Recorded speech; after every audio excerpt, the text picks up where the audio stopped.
Okay, today I'll be attempting to change the fuel pump in my Megane Cup.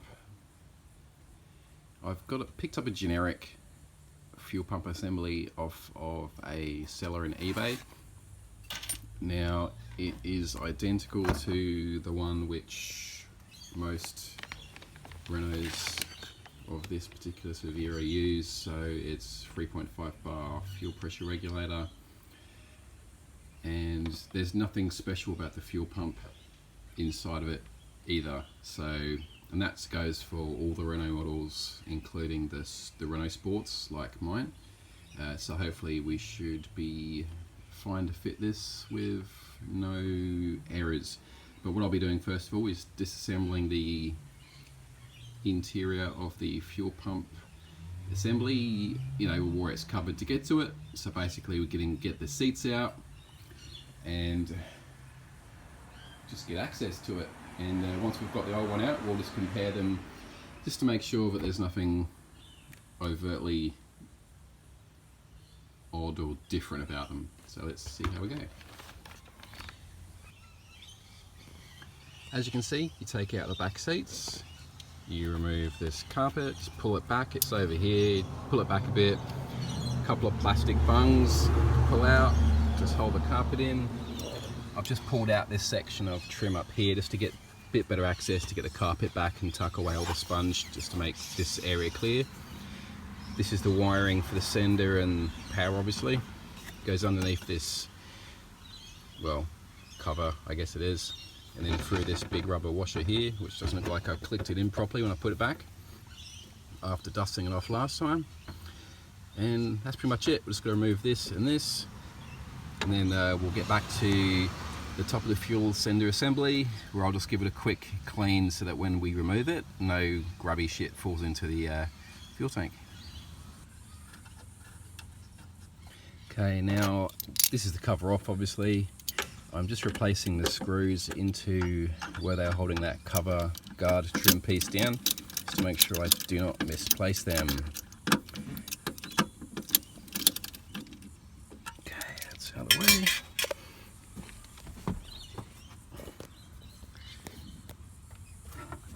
Okay, this is off. Obviously you want to try not to damage anything like this as you're removing it, especially any of these wires.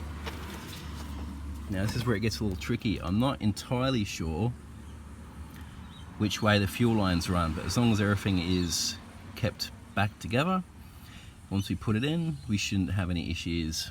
But I'll give this a quick clean. Actually, it looks pretty decent in there,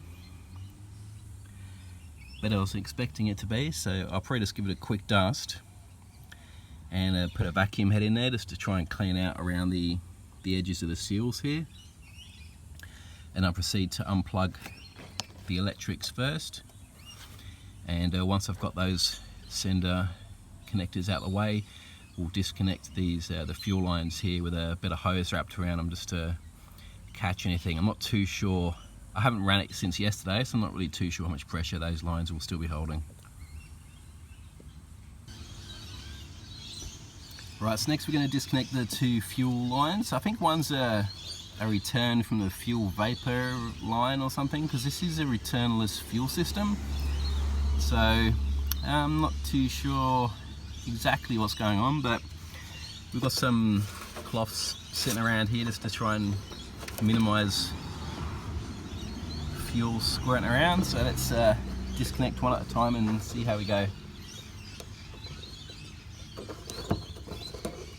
Should be as simple as pushing this in and disconnecting that and just pulling it back, but it's a little tough. Alright, that's come off easy, and no fuel's coming out, so no pressure still in that particular line.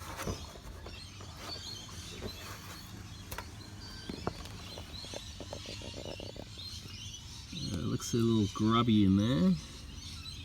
Not excessive, but it's not really clean. Let's go back to the other one here. This one, as you can see, has this odd arrangement where it has a T-piece going off. Maybe that goes to fuel vapor, and This one right angles off down here. Hard to say. One could be fuel vapor or something that goes back up to the filler cap. I don't know how it works. If you've got any ideas, make a comment.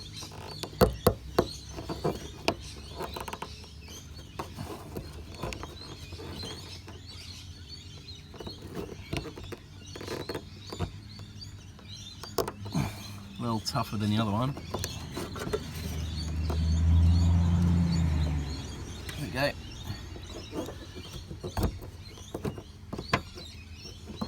More fuel coming out of here, but not under pressure as the other one I expected may do. Okay. So possible this is the actual fuel line, and the other one is the one which has the vapor. Let's just soak up some of that first.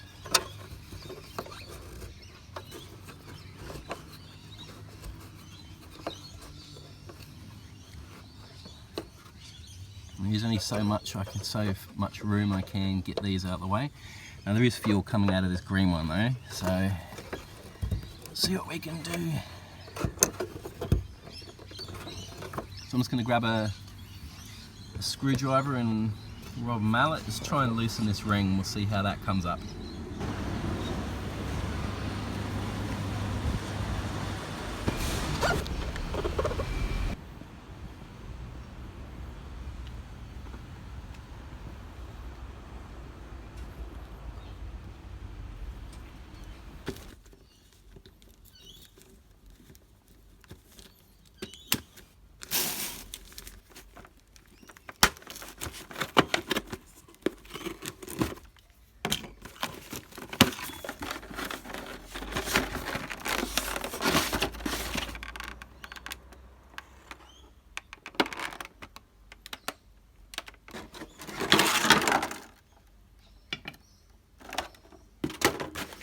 Hopefully this little dude will be civil and unlock it. Ready. Okay, so the tool from Super Cheap, you just can't get enough grip around here, so that when you apply torque with a ratchet and the downward pressure and trying to torque around, it just comes loose. It doesn't hold on enough. So that's that idea's given up. I've then sort of smashed flat an end of a bit of pipe here, just so I can try and tap this around. I've sort of been tapping outwards around here for about half an hour, and sort of just downwards, and trying to sort of lever this off slightly, like that, sort of, for example, with a spanner. You can see, sorry, a screwdriver. You do see that it does move. It's not like cooked onto this part or anything, but it's just not moving. And I've had this in here, just been trying to work this loose. I literally spent 20 minutes just on this part here, and it just hasn't budged a millimeter. So now I've literally given up on most of those ideas, and I've just soaked all this around WD-40 around the top here and around the bottom.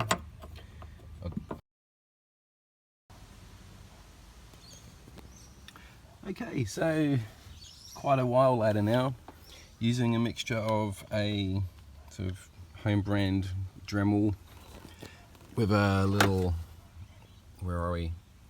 Just a little sort of cutting tool at the end of it on a wire, just to keep all the business end away from petrol, and using this to lever into what I've got. I've finally got this locking ring undone. This has literally been several attempts trying to get this off, and I've had to buy this literally just to sort of eat away at the edge down here, just so I can get a lever in here just to sort of crack it. It's been absolutely bloody ridiculous. Everything else has come off perfectly fine, but getting this locking ring undone, it just won't move. So I've cracked it off now, so hopefully I can make some room here. I'll be able to lever it off and then get the fuel pump assembly out, and just check it over, have a look. There's a couple of things I think, like either the the little valve at the bottom, or possibly the fuel pressure regulator are a little bit bunged.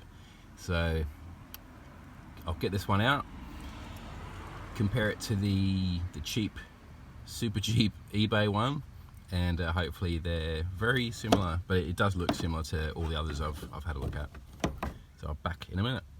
Alright, so looking at this, the top's obviously pretty standard, but looking at the colour of this, I'm pretty confident it's never been changed.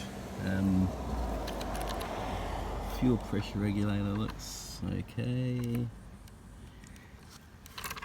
Well, nothing standard about it. This is the little valve thing that I was thinking could have been buggered.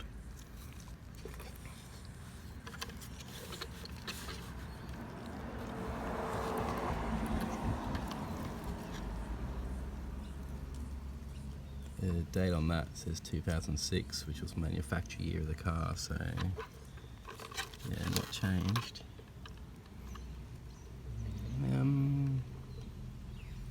Nothing about it looks bad anyway. But the fact that it's obviously old, judging by the colour of it, pouring petrol everywhere. But compare that to the new one.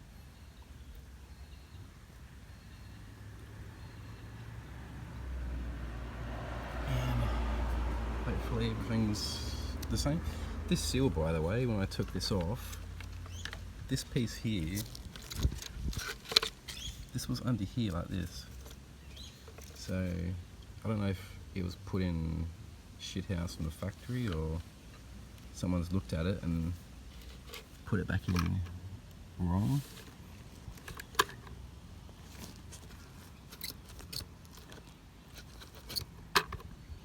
There seems to be a bit of sort of wear or something on there. That's alright. I'll like to get into this and have a look, see how filthy it is. Okay, I've got the new one back in, all plugged up and wired in.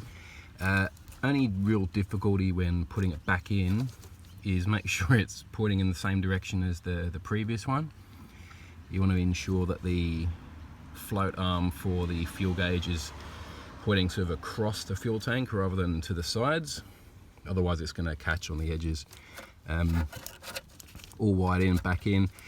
As you're screwing the ring down, you need to apply constant pressure to this, to the top, to keep it down sealed. What I did do was reuse the rubber seal that came with it, rather than this green one. As you can see, it's far from holding a round shape. So I think that would have had just as much chance of sort of dropping into the tank and not staying secured around the edge underneath the top of the fuel tank assembly, as the other one was pretty much dead round. It just wasn't sat properly when it was tightened up previously, whoever bloody last did it.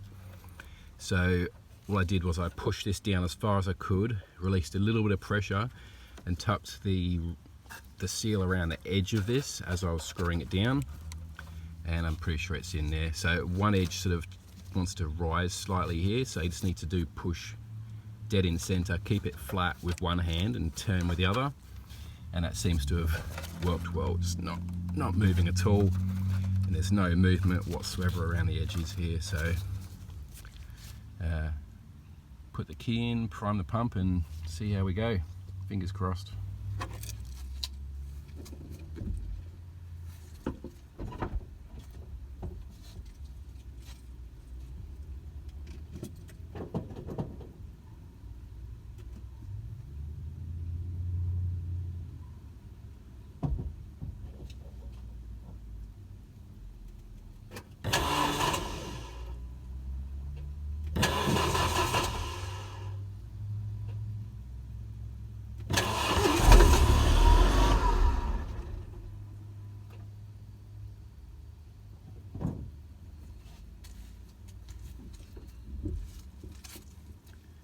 Just trying to prime the pump kind of here, so I'm just turning it over and trying not to let it idle straight away at the moment.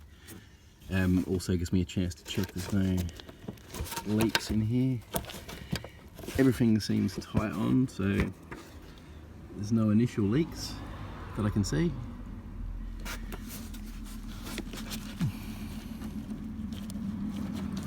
The shiny plastic makes it a little bit hard, but nothing obvious anyway. So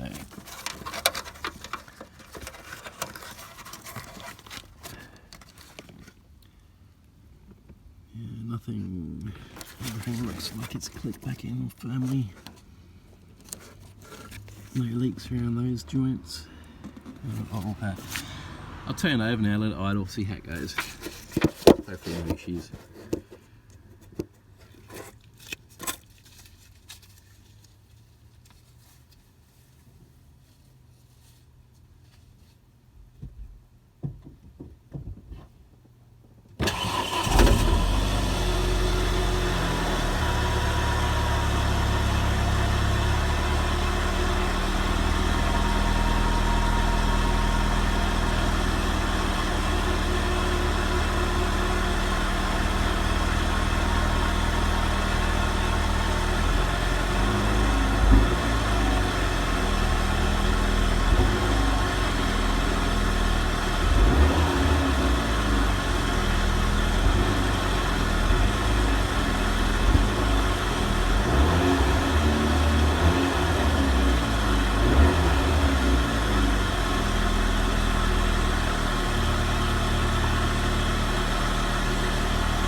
What's interesting is I can actually hear this fuel pump. I couldn't hear the previous one whatsoever.